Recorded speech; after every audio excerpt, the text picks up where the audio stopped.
Hey, ZYNC TV, we're still kicking it with Splicer at E2 Online Radio. But while we were in Barbados for the best of the best Caribbean Tales Film Festival, we had a chat with filmmaker Julia Dash about her work, including the Rosa Parks story. Take a look. Now, we know you mostly for Daughters of the Dust, which won great awards. Tell us a little bit about the success from that film before we get into your new film, The Rosa Parks Story.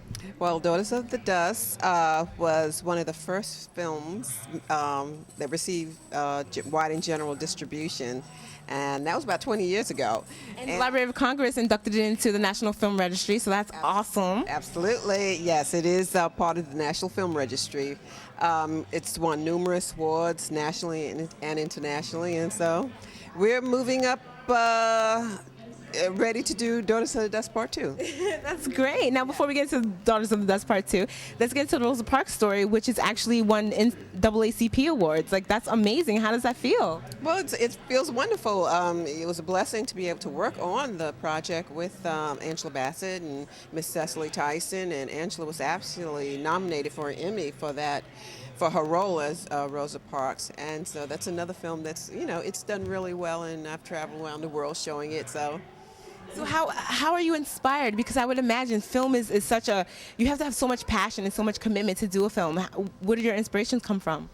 Oh gosh, my inspirations come from my fellow filmmakers, from musical artists, from reading, from books and things like that. I mean, inspiration is just all around me. I don't have to look far to pull it up and to want to make films about African American women or women of the African diaspora.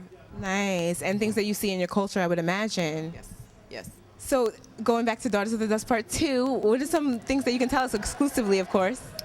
Well, it is being written, the screenplay, and not only Daughters of the Dust Part 2 as a film, but Daughters of the Dust, the musical, is being prepped. And where will that be debuting at? Will that be in Manhattan, Broadway, or is that going to be in the film festival?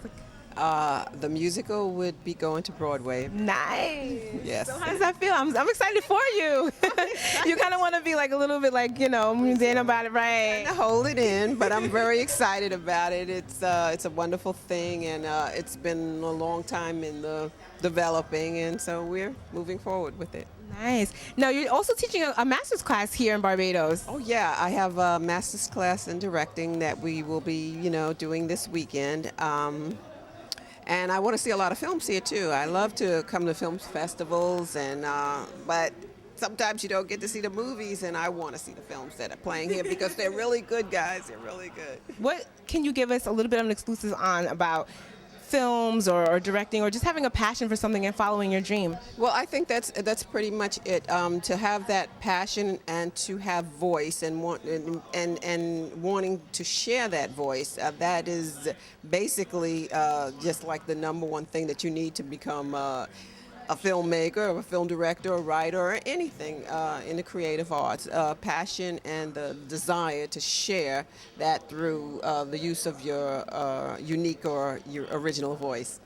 Now, other than your film, of course, do you have any favorite films that you're aching to see throughout the film festival? Well, there's one playing right now that I just love, Winter's Tale. That's Francis. Yeah, written and directed by Francis and Solomon. There's the couple that we saw the trailer just before, just a few minutes ago, and so yeah, there are a couple that I do want to see. Nice. Well, I know you have tons of things that you have to do, and we're in Barbados, so you already know that's already an agenda on the list. Right. It's time to go eat some more flying fish. How was the flying fish? We were talking about it before we were shooting. Spicy, and the flying fish was wonderful. It's very good. And they prepared all kinds of ways, and I'm gonna have some more before you leave, right? And I think I might check some out too. So you said I had to have it, right? You have to have it. Yeah. Well, thank you so much for spending time with me, Julie. Have a great time, and I hope you get to see all the films that you want to see. Thank you so much. Thank you, and congratulations with all of your success. Okay, thank you so much.